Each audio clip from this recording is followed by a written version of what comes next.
Getting with the stuff of crab. Skazz. Welcome to episode 269 of the Round Nerd podcast. 69. Hey. Oh! Hey. 200 of them. Yeah, 269s. And only another, 151 to go, and we'll be podcast 420. Mate, that'd be great. That'd be great. Then we can all get baked.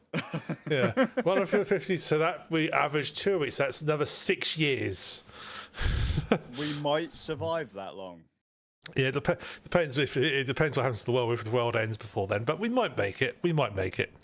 There you go. And if we don't, well, that'll be a mistake. So might as well own up to our mistakes now. Yeah, because I've made a few. So we'll get to episode 419 and the rapture will happen. I better do it now then. Yeah, because you'll definitely be going. Oh, mate. Please. Right. This is a note. I make mistakes all the time. I cock up on the podcast all the time. And normally, once upon a time, I'd catch myself in editing. Right? But there were two. One I might not have made. I might just be imagining it or dreaming it. You know how it is, right? That I thought were particularly egregious, and so I want to catch myself on it now rather than just making a note in the little book to say you're a twat on that podcast. Okay. Okay, because I've got a weird kind of track for my mind. So just as an example, Patrick Stewart. Yes. Okay. When you think Patrick Stewart, you think of Picard. Right, so you think of Star Trek. So, where would your next logical place be? What, from Picard? Or Star Trek, or from Patrick Stewart? Both. Patrick Stewart, the next thing I think of Patrick Stewart is I think of Dune, because he played a weird guy who walked around with a pug. Mm-hmm. For some reason, I think Crystal Maze, but it's a different person. Yeah, that's anyway, Richard O'Brien, I think it was. Love him. Yeah. And then from Star Trek, I go to my favourite Star Trek series, Deep Space Nine. Mm-hmm. And I can't remember. Theory, then take it to Cisco, right? Yes. And Cisco over to So I have a weird headspace. You generally think, okay, so that's where you should go, or if you were going to go Star Trek, you'd go to another sci-fi franchise. My head doesn't. It goes the wrong way. It goes fantasy, but then to the wrong series. Okay. Because instead of going. It goes Patrick Stewart, and I was thinking of this the other day. All of a sudden, my head goes to Alan Rickman. I'm like, why does it go to Alan Rickman? Alan Rickman's got nothing to do with Star Trek. Wow, unless you count Galaxy Quest, which we don't. And Oh. This kind of because I've made this kind of cock up before on the podcast, and I did in the last one as well. Where I should have been going is Sir Ian McKellen. Yeah, I can see that. But my head went the wrong way. And I've done that before on a podcast with, I think it was me, you, and Bard talking, all the way back in the garage days. That is going back a while. Whilst everyone was freezing their asses off. So it's just kind of an example of where my head goes. Because the one on the last episode, I mentioned Galciv. But we weren't talking Galciv. And I wasn't even thinking Galciv. No, you're thinking beyond the civilization beyond Earth. No, that's the game that you were talking that I bought you. Yeah. But for some reason, my head went to Ashes of the Singularity. Oh, you did call it Galciv at some points in the podcast. Yeah, no, I did. But that's why. Because Civilization, different series, triggered me to think Galciv, which, well, I wasn't thinking of Galciv. It took me to Ashes, because Ashes and is it Galciv 3? Yes. I think, are on the same launcher. So, my head went in the wrong direction. But yeah, we were supposed to be thinking or talking diplomacy game, which then for some reason makes me think of SimCity. SimCity is a very diplomatic game. Give me your electricity, and take my trash. Look. All you got to do, if you promise to live next to the big incinerator, I'll build a hospital. Sounds great. They'll need it. Exactly. But yeah, so that's kind of where I sort of throw out there. My head just went in the wrong direction. So when you mentioned buying the game, I was thinking of something completely different. Okay. No idea why. It's like no idea why. Pinball machine. Yeah. Have you ever had a chance? Have you had a chance to play it yet? Or? No, I've got plans for that. I've got plans for that. So, but I am. Are they all still online? I don't actually know, if I'm honest. Because I'd also had a craving to play Civ 6. Because after then talking about what we were talking about before, I started thinking, could I play? Is it Civ 7's out now? I believe so. But I don't own Civ 7. So I was like, I wonder if we could all play Civ 6.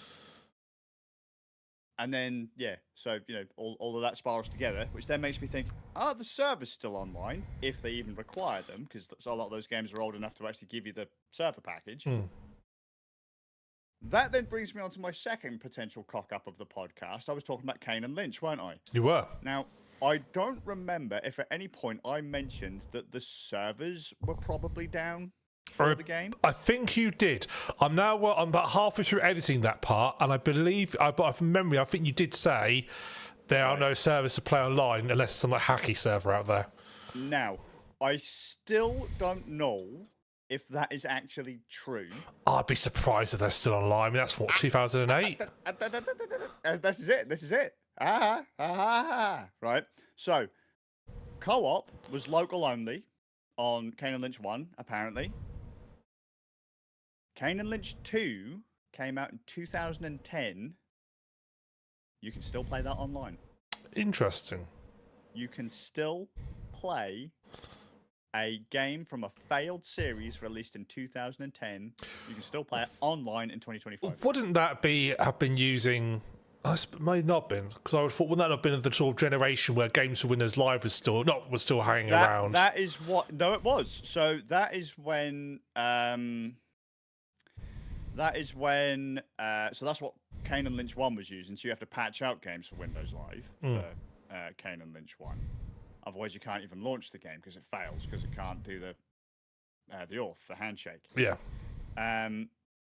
Lost Planet 2? No, Lost Planet 1 and Lost Planet 2 are up from around about the same time, I think. Yeah. They also use Games for Windows Live. So yeah, Games for Windows Live is a thing. Kane and Lynch 2, on the other hand, just works. You can still play that. That's interesting. Because it was sort of like the late. It was around sort of 2010, when Windows Live started to die. It was around that time. It was sort of because it wasn't around for very long, to be truthful. Crap. Well, yeah, it was absolutely awful. I've told my Fallout 3 story about games for Windows Live.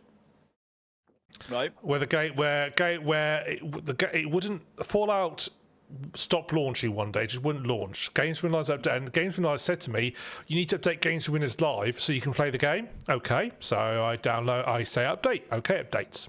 Try launch game. No, not having it. You need to update Games for Windows Live to play the game. It's like, well, I've already done that, but okay. Try to update. No updates available. Okay. Well, okay, or no, what I'll do is I'll delete, I'll uninstall it and download it from like a fresh copy, as it were, from the Microsoft Store. Download it, installed it, set it all up, went to launch. No, you need to update Games for Windows Live. Can't play it. So what? So I then think, I wonder if there's a patch for Fallout. There is a patch for Fallout 3.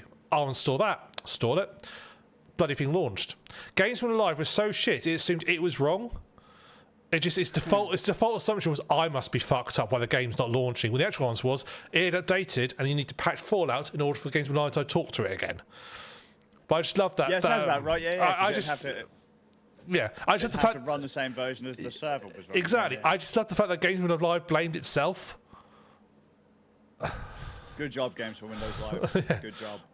I mean, there's still a bunch of stuff that doesn't it just won't run these days because of Games for Windows Live at some point being tied in with it. Yeah. So instead of it just being a server shutdown, the whole and the multiplayer section just not working, the whole game is just completely gone.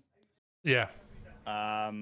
Like I said, Kane Lynch 1. I didn't realize you can't actually buy Kane Lynch 1 on Steam anymore. I don't think. No, I was looking up the link for it to put in the show notes, and it was it's just it's currently unavailable Because of Games for Windows Live, and instead of IDOS and Square Enix patching it, they've just binned it.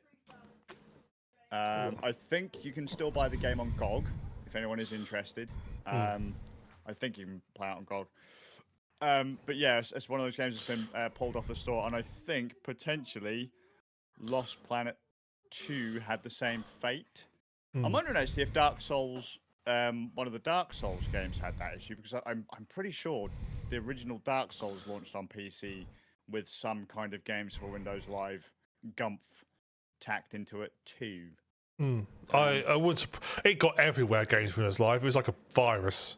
It was. You'd have thought though we'd have learned not to use launchers by Microsoft or anything with a Microsofty kind of online component to it. Kind of like when we went and started using the Microsoft Store to play them games, weren't it, on Windows 10, and all of a sudden it went wrong and you just couldn't uninstall it or update anything. Yeah. And the fix was to reinstall Windows, which, don't get me fucking started. Microsoft, I'm not giving you £120 to reactivate my copy of Windows. No, that was the issue I had. That was Flight Simulator. I couldn't play it anymore because it just refused to load anything. It's like, nope, sorry. Yeah, I had the same problem with Phantasy Star Online 2. Again, your solution is to reformat your PC. That's not a valid solution for software glitch. How fucked is your software that your only way to fix it is to reinstall Windows? Or at least the easiest way to fix it is to fully nuke your system. It's easier to fix and less hassle to delete everything on your machine, reinstall the bits you need just so you can get that one thing to work again. Yeah. And it was like, I can't be asked to do that. So fucking stupid. Yeah.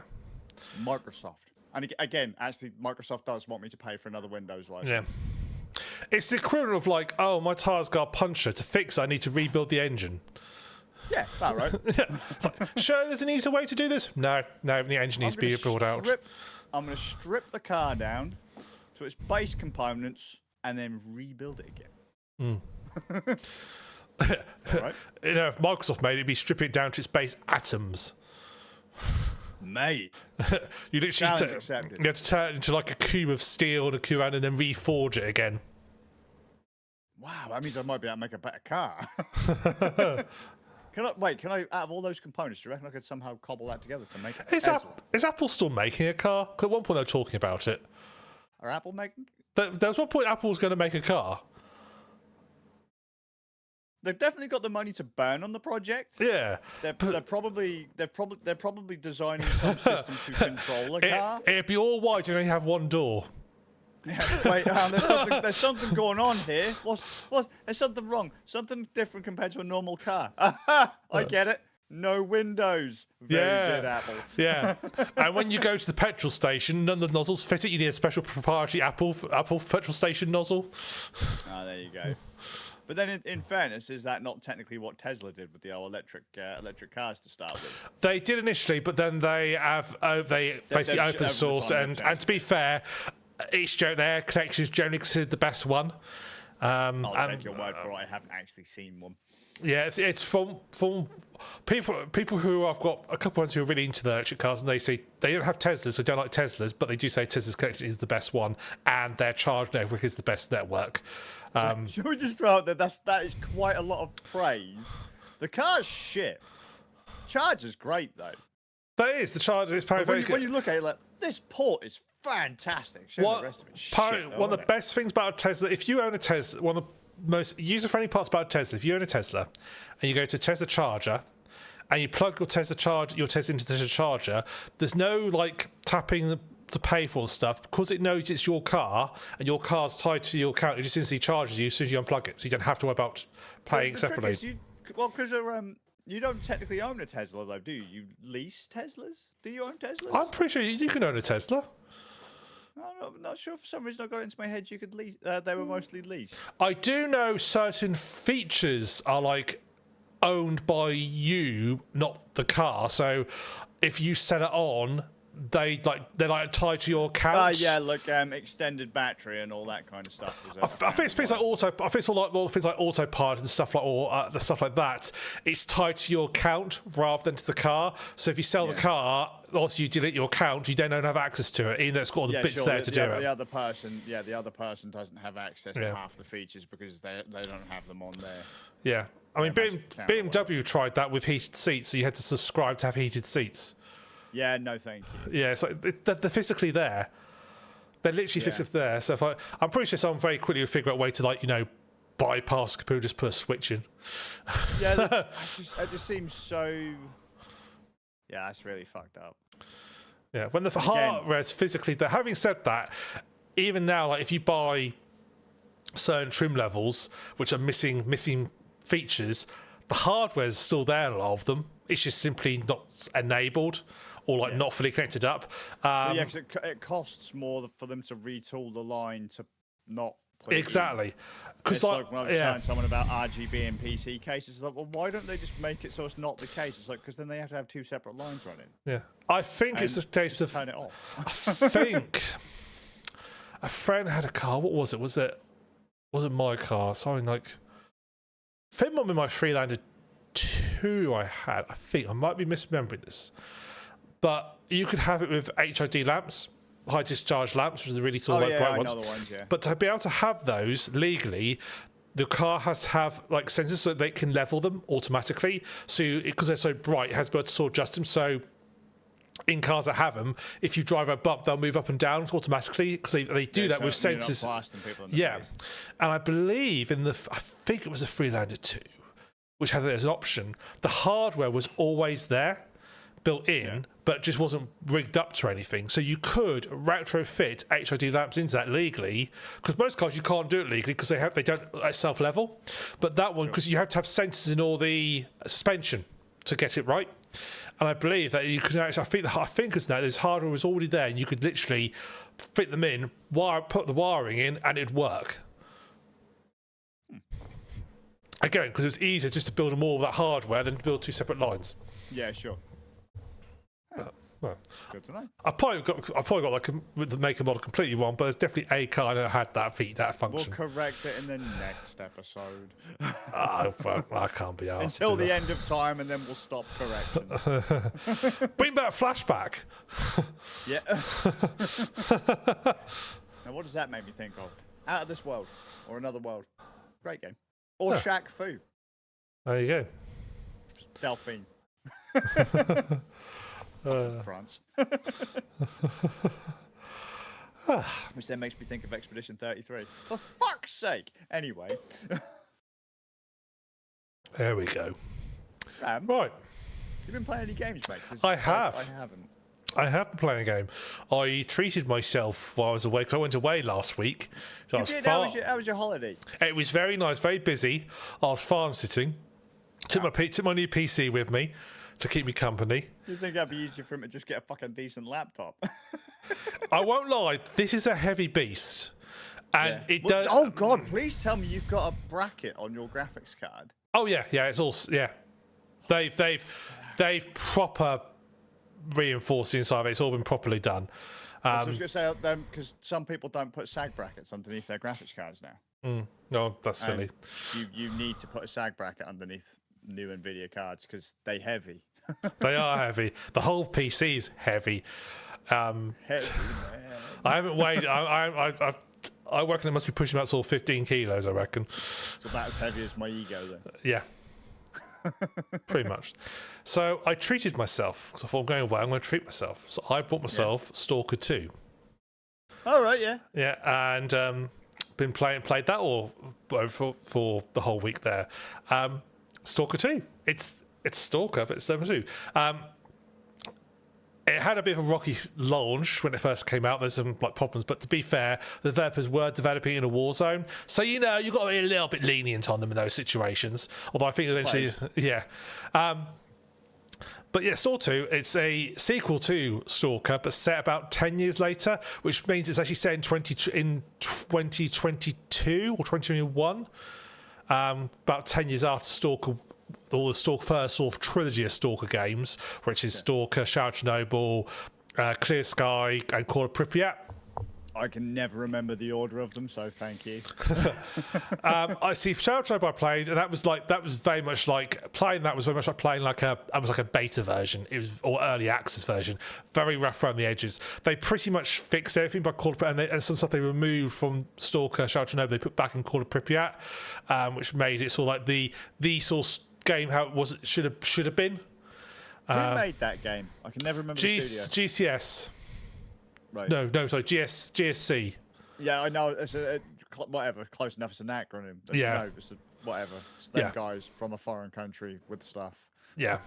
But yeah, S.T.A.L.K.E.R. So S.T.A.L.K.E.R, if you're not familiar with S.T.A.L.K.E.R, it's a game that's set around in the exclusion zone around Chernobyl. Basically, in the storyline of S.T.A.L.K.E.R in 2008, a second incident happens at Chernobyl, which creates the zone. And the zone is this place full of like anomalies, mutants, things that have been mutated by radiation, things that have been mutated by what happened in the zone. And people basically, but these anomalies, there are these things called artifacts that are generated by the anomalies. And people were going in and basically hunting for these artifacts, and these people were called stalkers. The game itself is actually based a homage to a book called Roadside Picnic. This is one of its inspirations, which isn't about Chernobyl, but it's the sort of the idea of sort of an anomalous zone. Is created with some aliens landed on Earth and sort of like stopped here briefly and left, and they created this zone and so lots of themes. And there's also a film called S.T.A.L.K.E.R, which sent from the 1970s, a Russian film, I believe, that well, again, was about like this weird zone and people going into it, and they were called stalkers. So that's where the game sort of get its ideas from. So the trick is when people think or say Stalker, my head then takes me to Comic Zone on the Sega Mega Drive. Don't ask. I won't. But there you go.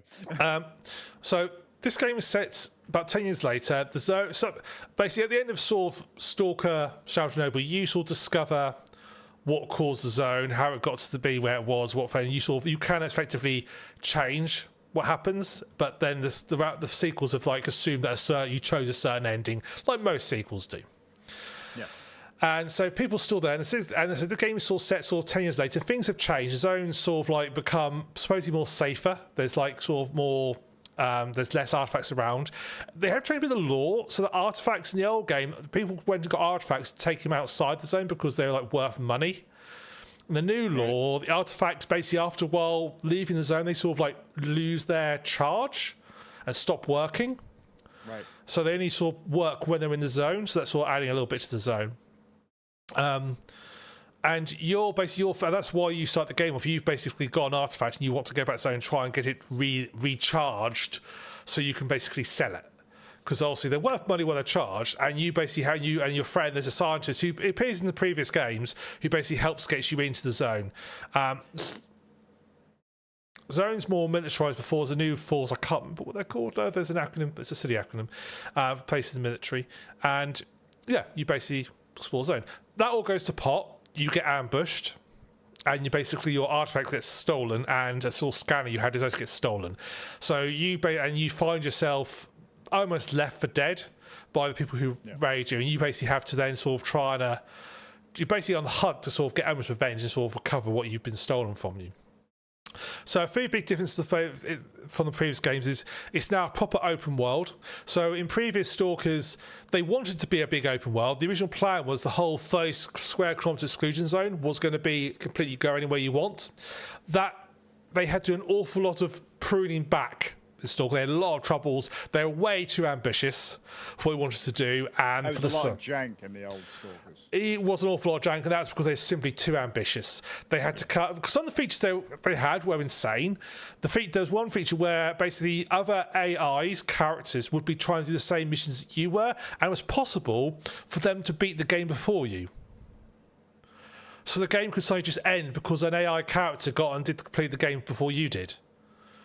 They I think quite wisely dropped that idea. Yeah, good call, guys. Yeah, I mean, it's something that sounds really interesting on paper, but then you've got to realise how frustrating would it be if you got like sort of 40 hours in and then to find that you got pipped to the post by a random NPC. Yeah, by random NPC. But then how impressive it would be if the NPC could actually do that. And let's just say it wasn't guaranteed either. No, it wasn't. That's the whole point. It wasn't. NPCs would have. There's like this thing called AI. What I'm saying is like it's easy enough to program an NPC to follow a path. Absolutely, yes. Yeah. This wouldn't happen. It was all that. It was semi like it wasn't. The idea was it would be possible for them to do it, but wasn't guaranteed. Mental. It's an interesting idea, but frankly, sorry. Just what? What? I can't even remember what year S.T.A.L.K.E.R came out. 2000 and. S.T.A.L.K.E.R Chernobyl, I think, came out in 2007. So we were on like what? Pentium? No, were we on Core 2s by then? Yeah, I think so. Yeah. Either way, my God.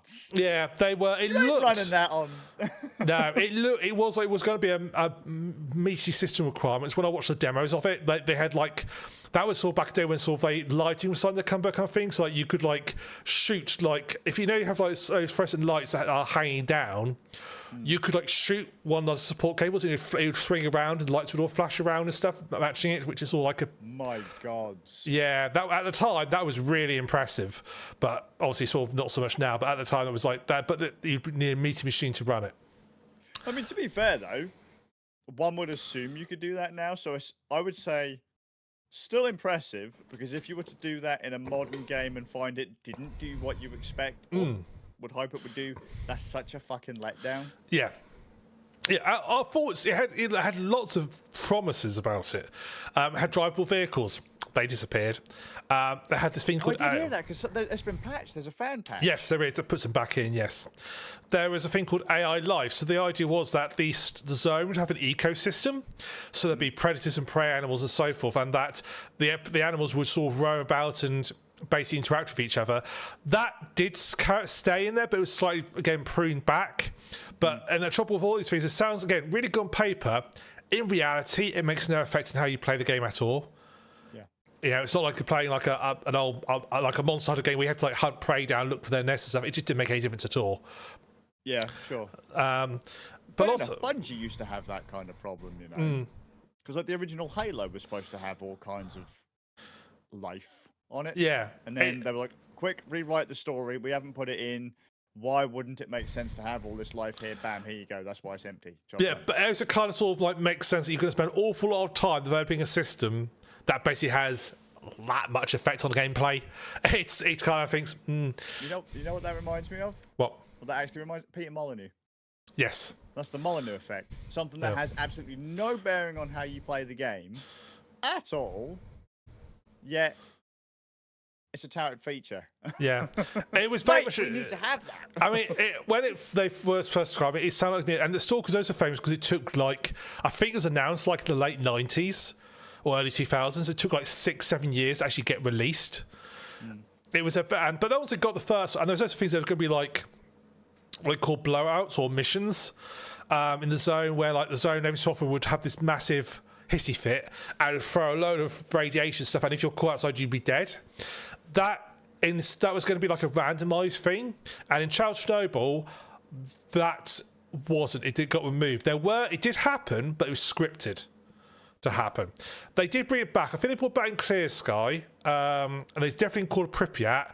Every so often there'd be an announcement there's a blowout happening in the zone, and you had to run away and hide and get into cover to avoid being killed. So S.T.A.L.K.E.R 2 feels like basically they've made the game they wanted to make back then but couldn't. So as I said, original S.T.A.L.K.E.R it was like a series of like a few levels, and you had to go for like loading screens to get to each bit, or like sort of transport things to get to bits. Same with Call of Pripyat, same with the other ones. In S.T.A.L.K.E.R 2, it's actually an open world. You can just explore and go anywhere. There are like because it's seamless because with modern hardware requirements. We've got really hardcore streaming technology now, so things are loading in on the fly as you get within That's pretty neat. Yeah, it's a game I wanted to make. There are like story-based gate points. There's like a military in there called the Ward, and they have checkpoints and stuff, which they will basically effectively gatekeep you moving through the zone as you like sort of like complete missions and stuff. But the general idea of S.T.A.L.K.E.R is you obviously got the play line, but the other part of the zone is you're just sort of trying to survive in the zone. So you'll go out, you need to it's a very light survival game. It doesn't require too much. You have food requirements, which you need to eat every so often, but the negative effect is simply that you get less effective at combat. That's it. There's no you won't starve to death. At least as far I've never starved to death in it, or got close to any sort of warning about it.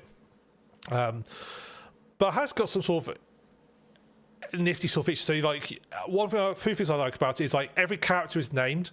There's no just so and so trooper. It's this person, or it's private so and so, or it's soldier so and so. They're all named. Obviously, it's presumably all randomly generated, apart from key characters. But you will go around every time you kill someone. It'll be a specific person you've killed. Yeah, sure. Which makes sense. In the zone, you'll have to sort of contend with mutants being around. There'll be bandits about in certain areas, or hostile sort of stalker groups become hostile to you, and you'll need to deal with them. There'll be anomalies will come up. Some anomalies you can sort of see with warning. Others you can might be able to hear them as you get closer. So there are ways to tell they're there without having to use it, but you have got an anomaly detector which will beep at you to let you know. But there are ways to tell that they're about them. You can also basically you have unlock bolts which you can throw, and that'll basically trigger them off. So you can use them and some anomalies when they get triggered, they're shut down for a few seconds, so you can pass them. Others don't. They sort of calm down, but they stay dangerous. So you can use your bolts to trigger anomalies to get past certain bits, and they again are sort of randomly placed. So yeah, you also have, apart from the store missions, you also have you can find stashes and stuff, which will be sort of goodies and stuff hidden. It's designed to be somewhat. It's designed to be sort of. I feel like Saga is quite tricky in places that you have a. So unlike old Stalker, where you had a grid inventory, and this one you do have that, but it's a weight limit. Whereas old Stalker was a weight limit, and also your inventory size as well. So you couldn't overfill your inventory. This one, you can carry as much as you want up to your weight limit, but it doesn't matter how big they are. So you can tote round 4 AK-74s.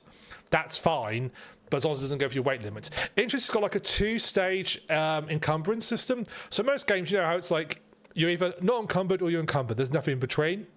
Yeah. This game, it's I think when you get to sort of 75% of your weight capacity, you become encumbered and you'll slow down. You're not able to run for so long. But then when you go over your full capacity, you can't move at all. Yeah, that's Dark Souls and Elden Ring. So FromSoft have, well, a load of games have something similar to that, but it swings me to Souls on the grounds that if you're naked, your stamina lasts longer, you run faster, and your dodge rolls are quicker, and you recover faster. You're back on your feet quicker. Then you've got kind of light.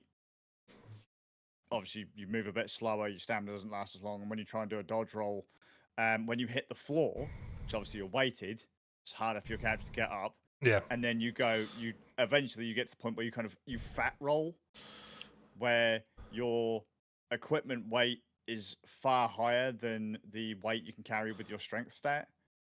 To the point that then you roll and you will actively just go ka-dung, hit the floor, and you will very slowly peel yourself back up off the floor, which obviously then makes the dodge completely pointless because chances are the enemy is recovered and is ready to swing for you. Yeah. Yeah. So you get yourself out of your ambush. Someone helps you along a little bit, and you find yourself into a local sort of Stalker town.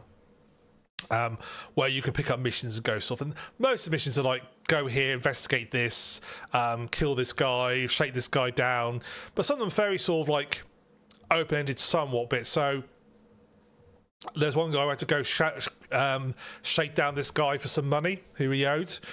So I got there, and there's some other bandits who he owed money to who were basically saying, right, we need money off him. You go negotiate. If you go negotiating with him, we'll give you like sort of a cut, and you can like sort of like you can like sort of like force him to give you the money, or you can like say, actually, no, I think I'm going to kill you guys because I think you're meanies, or you can just sort of say, I'm leaving you to it. I'm not getting involved in this. What I did was say, yeah, I'll do that. Climbed to the top of the building, stood over the head and just started shooting them in the head. As you do. But the guy came out and he's quite pleased, but I just said, you need to pay your money up now. I've just saved your ass. Pay your fucking money. Yeah, okay, I'll do that. Oh, good. Good for you. And then he doesn't, and then you go kick down the door. I'm here for you now. No, they all have they can just transfer money straight to your account like PayPal. Interesting change. They've got rid of, in the old school games, you had rubles. This one has coupons. That's the currency. Because at one point I thought, was that a translation error? Because it's such a weird thing to call it coupons, but no, that is the currency of the game. It's called coupons, and it's like the currency of the zone. All right. Sure, they use instead. It was set up by. There's backstories to where it's come from. It's set up by like a group of like other stores, like sort of like set up as like a monetary system, and it's sort of spread out to become the de facto currency of the zone. But you complete missions and you also encounter the strangeness. One of the new things they have like these big like artifacts, like big huge artifacts that cover huge anomalies, not artifacts that cover huge areas. Like the first one I encountered, I was just walking down this road to go find a stash, and I come across this lake, and I can see this big sort of like bubble in it, and every so often it would raise up, and all the trees would just like sort of bend towards it, and all sort of vehicles sort of lean towards it, and even the animals in the water would like get dragged towards it, and then it'd suddenly release again. They'd all get pushed back out again. It's like, that's a bit weird. I thought, what this is like? Fish. Yes, and then I walked a bit too close to it, and then I found myself being dragged towards like, oh shit, and the whole time it's dragging you, it's taking your health down the whole time, and then eventually So you didn't once think, what caused that? I probably shouldn't go that way to, oh shit. I mistakenly got too close. I thought I was safe, but it turns out it was a bigger area than I was. There's like another area called the Poppy Field, which if you walk through it, basically, as soon as you enter the area, it starts draining your energy, and you'll basically sort of fall unconscious. And again, and the plot line is, people go there, they just basically fall asleep, and they just never wake up again, and eventually starve to death. Yeah. Well, yeah. All right. Yeah, that's sometimes people go try and pull them because people can't pull them out because they'll then fall asleep. So it's sort of like it's just it's all sort of weird bits like that. It was quite nifty. Gunplay wise, I actually found the combat very enjoyable. It's that level of combat where you're not a bullet sponge. You can take a few hits. And there is like health packs that will pull your health back. There's no automatic healing in this unless you find certain artifacts. I like that. Yeah, I like that as well. Combat is, you have to sort of like, it aims, it's more towards, I wouldn't say it's realistic combat, but it's more than that, it's aging in that direction. Your guns are better if they're aimed down, the more active they're aimed down, and you will want to do that. One thing you see, which gets in a lot of games, and I love it when they put it in games, is cover has like a penetration ability. So standing behind a bit of thin sheet metal, not a good idea. Yes, you can't be seen, but bullets go through that. And yes, it's the old Hunt Showdown thing, isn't it? Yeah, Hunt Showdown. Battlefield and that, and a whole bunch of. I think Counter-Strike might have done something similar too. Possibly Counter-Strike. I know the original Stalker, I think, had the same thing as well. There was bullet penetration. But yes, so you talk about to hide behind and sort of like sneak out cover. So combat is, you can get took down very quickly. Obviously, as you get better armor, better protection, you'll resist better and so forth. But at least early on, it doesn't take a lot to finish you off. And like up close with a couple shotgun blasts, you're dead. But the same rules applies to your enemies. Get a headshot on your enemy, they're going down. Body shots and stuff, they go down. Unless they're wearing like armor and stuff. The rules are fair, so going to combat with other people does feel like you have to be a little bit tactical about it. You can sort of run and gun, but you are risking it more, particularly in big groups, because and there's all the sort of the enemies that from a distance, they'll be able to shoot you from a long way away. It's not like it's sort of like, oh, we're just going to spray and pray. They will take you out. And there'll be sniper stuff as well to take out. So I really enjoyed the combat in it. It's you do have to sort of think about a little bit what you're doing. So it's not uber realistic, but it's definitely hedging. It's trying to edge in that sort of direction of combat. Atmosphere-wise, I love the atmospheres. It took me a while to get into it, actually. I will say it took me a while to sort of like jump back into the atmosphere, but as I sort of like got, and I think it's because the early zone is quite a safe area. The sort of like bit you start in called the lesser zone, it's quite safe. There's not a lot of mutants about, there's not a lot of enemies about. You can sort of walk around face. There are some areas where you have to be a little bit careful. I mean, there's one area where I was raiding a stash on a roof, and I just heard in the like sort of radio, oh look, there's someone over there trying to nick a stash, let's get him. So I ran and sort of hid basically in the room, and I could just, because it was dark inside, they couldn't see me so well, so I was had to sort of like hide and sort of like look and watch and pick them off, and they were quite intelligent, all searching for me, trying to find me. So I had to sort of like sneak around and sort of take a couple of them out, because it's got sneak damage. If you get up close, you can like stab people and sneak people, tap people. So it was a great sort of like feeling that you are outsmarting people, and because it's all set in like sort of like around Chernobyl, it's like that sort of Soviet style architecture. Everything's run down. You know, any buildings that have made to shelters have had like just boards hammered up and stuff. It's all dark inside wherever you go because they've just hammered wood over to protect themselves, or metal. Everything's just run down stuff, and there's like it builds atmosphere. There is one thing though that I really, really hate they've done, and that really pulls me out of the atmosphere. Strong, okay.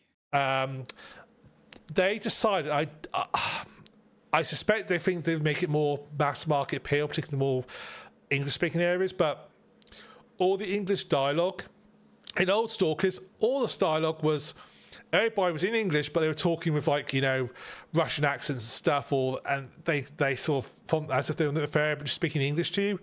This, they've just gone full on, no, we're just going to use normal, like, British and American voice actors. Actually, a lot of British voice actors, to be fair, but they're just talking those normal accents. So you go into a shop and it's this guy who sounds like he should be on a market stall in London, and it just really ruins it. So why did you do this? This just pulls you out completely because it doesn't feel like you're in this Soviet area. If all the NPCs are speaking either American or quite sort of strong British accents, I'm sure there was enough voice actors they could find who, I mean, what I would like to do is find, like, you know, voice actors who are like perhaps Ukrainian but could speak English to do the English dialogue. The trouble you tend to you find this in like anime and a lot of film these days as well, and games generally too, obviously. You'll find like the same 10, 15, 20 voice actors in absolutely fucking everything these days. Like go onto like behind the voice actors, like the website, and pick a character from a game that you're playing in recent history, click it, and then find that person has probably been in at least one of the big budget games per year for the last like fucking 5-10 years, and you're thinking, will you just, I'm glad you've got a job, fuck off. Yeah. Because now I hear you absolutely everywhere. Go away. Like you are the same person in everything you play. It wasn't and that. It fucking nuts. There's not so much that. What drives is the fact that they've also changed the dialogue to basically your characters who, yes, they're not speaking like in a London accent, but speaking the Russian style dialogue or Ukrainian style dialogue. They're just speaking like using like British phrases and terms stuff. They've like localized it, which feels really weird and wrong. And it's like, mate, it happens all the time. Welcome to the age of the 80s and 90s playing RPGs. It's exactly what they did in the 80s and 90s with RPGs. Anything remotely Japanese got censored. Yeah, and you're thinking to yourself, what the fuck? This is clearly not England. This is clearly not America. This is clearly a foreign country. Why the fuck? Exactly, yeah. That is not a fucking cheeseburger. Yeah. Why the fuck did you just call it a cheeseburger? Yeah. Your main character is American. The main character is American. And it's like, it's like, why have you ruined it? Why did you, that's that's even now. That's You know sort of why? like You've gone in there to recharge your artifact because you're a foreign tosser who bought an artifact. yeah. Oh no, apparently, well, this artifact burnt his house down. So there you go. He's still a tosser because he wants to recharge it. Yeah. Oh, what the fucking? So he's trying to find his lightning charger. Just see, Yeah. he went to get this thing because he thought, you know what, fuck it. I'll use it to charge my phone for the next 50 years. It'll save me a fortune in electricity and like batteries and shit. Yeah. You know, and just set fire to his house. That's what you fucking get. Yeah. It's such a weird design decision, and I really hate that bit. But other than that, the atmosphere is pretty good. It's. I particularly like sort of like walking around at sort of like night and stuff. It's sort of like very sort of like. As I said, when you get the starter zone, it feels a lot more atmospheric because it sort of ramps the difficulty up a little bit, so you don't feel quite so safe. You feel walking around, you've got to be a little bit more cautious. I really wish they made it like really dark at night as well, because in the original Stalker, when it got to night, it was pitch black. Yeah. And you have a flashlight, but it's pretty useless, which actually I don't mind because it creates a bit of like sort of tension atmosphere. They have got emissions in it. They have brought back emissions. They are there. And they don't start immediately. There's a point in the story where they start to happen on a regular basis, and you'll get an audio message saying an emission is coming, go into cover. Apparently, though, some people complain that what counts as cover is very arbitrary. So there'll be designated areas on the map where you're safe. So you could like be in an underground sort of like concrete bunker and not safe, but you could be in a big warehouse with a hole in the ceiling, and that counts as safe because it's a bit arbitrary where they've like had to sort of like set the zones up. I've not encountered that personally, but I've heard it's something that does happen in other parts of the game. There was a bit where I was like in the middle of a gunfight with some bandits, and I was sort of like I was hiding in a house. They spotted me going to this building, and they're trying to sort of like flush me out. And then an emission came in, and they all legged it to the house to get into cover. So I was had to stand on the stairs. They walk through the door as they came through those doors. Weapons you can modify, so you can you can either buy mods like scopes or magazines, but if you want like more machinery type mods, like better barrels and stuff, then you have to go to technicians. In the game, who basically you can pay to mod weapons. Weapons also have damage. So you have to pay to keep repaired. But merchants will only buy like weapons that are semi-good condition. They're poor condition, they won't buy them. But it's got like little neat features. So for example, if you go up to an enemy's gun on the ground and you look at it, it's poor condition, there'll be the option to like unload the bullets though. So you can unload the bullets and add them to your inventory. Which I think it's a neat sort of feature. You have to do it. You can't just, it won't do it on me. You have to, and I quite like that sort of like, I think it's a neat feature to be able to sort of like have to sort of like, okay, I need to actively go around and do this sort of stuff. I like sort of games which have a little bit of not so much busy work, but they like add a little bit of like grittiness to it. I like games which do that. There are chains between action A and the result. Yes. Pick up the gun. All of a sudden, your guy just hasn't managed to quickly strip a fucking rifle and throw it in his bag as you're running full pelt across the map. You're actually having to actively slow down and deliberately do. Yes. That makes the world feel more real. It does. It does. It does feel like a real place, which I quite like. Particularly, so once you've got past that initial area, it definitely feels like more open and real. I just want to quickly throw out there before anyone then takes what I said as, okay, make everything hyper real and say, well, it's not busy work, it's realistic. There are limits. Yes. To that. Well, we discussed in the last podcast about Pacific Drive, where when you're crafting, it doesn't matter where in your base your materials are, you can just access them. Yeah. And that, I feel, is in that stage of, okay, this is just, it's not busy. That's busy work, having to just move stuff into like a Pacific container to be able to craft stuff. That's busy work. That's sort of, I think that's sort of like the other side of that threshold. If it's within range or whatever, fine. Yes, cool. Agreed. But I have to say, overall, apart from the sort of the everybody's got a British accent or American accent, overall, I'm really enjoying my time in Stalker 2. I'm about, I think, 16 hours in, and I've only this now got like into the second area or third area. it's nice because you have to refocus some areas in the previous game. So in the previous game, you started in Stalker Chernobyl. You started in an area called Garbage, or was it the second area? It might be the second area actually. This game, you go back to Garbage, and you can sort of. What I would like to see is actually compare. Because so long since I played the original Stalker, so long ago, I just want to sort of like compare the map of the original one to the new one to see how much they've just got completely redone it, or have they sort of like tried to keep sort of the theme at least the same, so it feels the same.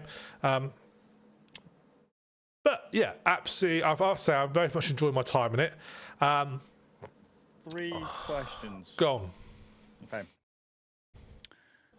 1, loaded. Which do you prefer, Metro or Stalker?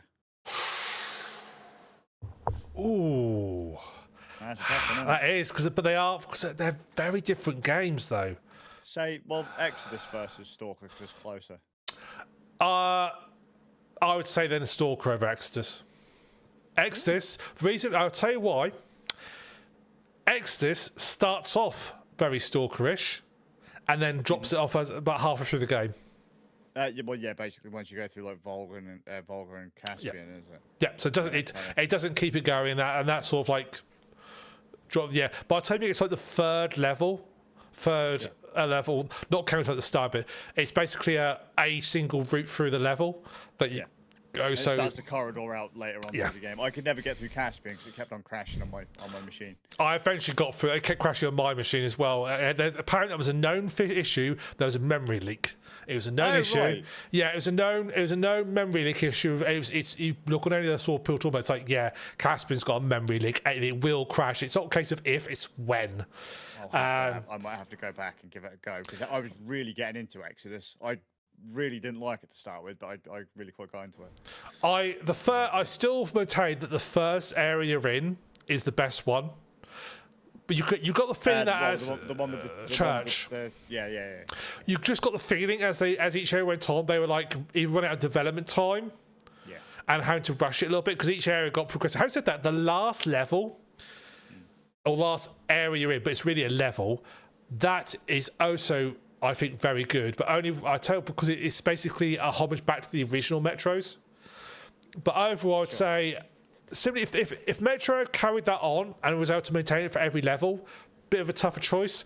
But I think because it didn't, I'd say Stalker 2 is better. Sure. Okay.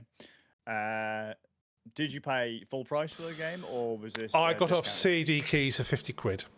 For the, Is that you must have got the full edition, Yes. the big boy full fat edition? For the full, I think on Steam it's like £80, so I got for 50 quid off CD keys. Wow, that's a bargain. Bargain there. Yeah. And last one, which you probably don't know the answer to, because this is a technology you've never really faffed with up to this point. Were you using DLSS or not? Are you just playing it raw? Chances are you're playing DLSS because I think NVIDIA turns on DLSS and FrameGen on absolutely everything. I know I'm playing on Epic settings. I know that much. That doesn't help. that means it probably means you've got DLSS turned on. Yeah, as well, everything's set. When I went to the graphics, everything's been bumped. It's bumped everything up to the maximum. Then that probably means you've got DLSS and FrameGen turned on. Then yeah. I say touch wood. It's played. I had one crash, but it's a game based built on the Unreal Engine, so that's part of the parcel. Assuming it's optimized for NVIDIA, and it has DLSS and FrameGen on it, it will run well because it's running DLSS and FrameGen. Yeah. It runs really nicely. Yeah, and it looks really beautiful. Well, as much as a wasteland industrial air place can look beautiful, it does a very nice. I'm not going to lie. I've not played it, so I shouldn't really comment. But from what I've seen of it, I thought it looked absolutely shite. I personally thought it looked really, really dated. But I think that's part. I think it doesn't help that everything you're walking around is meant to be very old. So everything looks. I mean, I understood that things looked grubby. I just felt it looked like a last gen title. No, I don't feel that. I wouldn't agree with that. I think it looks very nice. I personally think it looks very nice. The weather effects in it are very nice. When it really rains, it's beautiful. I've never seen weather effects. The weather effects are very. When you're out and about in the rain, it feels very And because it gets proper like heavy sort of rains and storms, it feels very atmospheric. When it's dark, if it's night time and you're in the rain, it feels very sort of like harsh. Would be nice to do some things. There are some things that you feel it sort of misses out on, which is things like the puddles of water that form on the ground are just complete unreactive. You can just throw something out and it just bounces off like there's nothing there. Yeah, that's solid, not a... Yeah. It's not like, you see, they need like put like a little like, what do you call it? You know, when you like, what's the name? When you like shoot something, you get like a bullet spark appear. They have a little name for that, sort of like a little like a decal type thing. Just appears briefly, sort of like make it look nice. It doesn't like do that when you throw something. It doesn't like sort of like give you like a fake splash to make it look like it just like bounce off like it's a mirror. That's a little bit. That's what I meant. Yeah, that's what I meant. That's they do that with a lot of games these days. Like you'll see an object that you think in theory you should be able to knock off of a table or whatever, but you can't. Yeah. It's just like super glued there. It has got a bit of that as well too. It's not like it has got a bit like so they say super glued objects about it in the game. Yes, that drives me nuts these days. Yeah, I get that. It doesn't bother me too much, but I understand why that would drive someone nuts.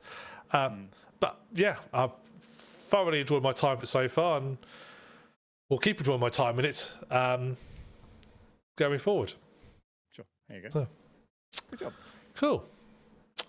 Well, let's anything else from yourself, Skazz. I think that's all of us finished for today. Unless there's anything else from yourself. I'm done, son. Cool. Well, thank you very much for joining us today.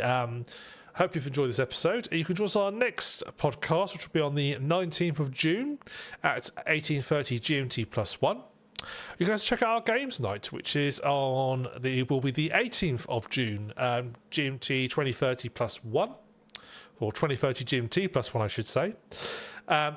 We're still playing for Hammer's Watch, and sneak warning, the Danish man's back. It's very different now, isn't it? Yeah, it's very different. Yeah, it's like your character can do that. That's insane. Yeah, he can do it very briefly until he gets squished by something. Yeah. Yeah. I'm just glad I'm not the one who keeps dying all the time and ending the game. But